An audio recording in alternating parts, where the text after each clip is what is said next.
In One Piece, Gorosei calls Luffy's Devil Fruit the most ridiculous power in the world. The series built up Luffy's powers for over 2 decades as it transforms from an ordinary Paramecia type to a mythical Zoan fruit. The power is so dangerous that the world government hid its existence for several centuries. Whether it's Shanks' meticulous planning or fate, it ends up in Luffy's hands. No one knew the real name of his Gum Gum fruit is actually Human Fruit, mythical type, model, Nika. The anime show debuted Luffy's new form last year, which took the internet by storm.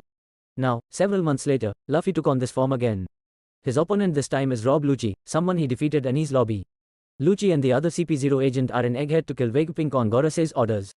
Luffy sees an injured Atlas and gets enraged enough to take on the devastating form that defeated the King of the Beasts. He knows how to adjust his heartbeat and then take on the form of a literal god, Nika.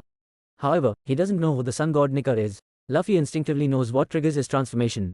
In the recent episode, he gets angry after seeing Atlas injured and adjusts his heartbeat to match the drums of liberation. Since he doesn't have an inner monologue, it's unclear what exactly he thinks of this power. After all, the sudden awakening was just as shocking to him as it was for his fans.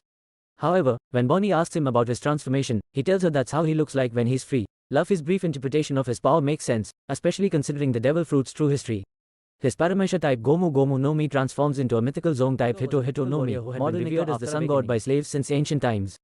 Dr. Vegapunk claims that Nika's existence is only mentioned in the most ancient books and is otherwise missing from more recent writings. Like, share, and subscribe for more thrilling updates on the world of One Piece.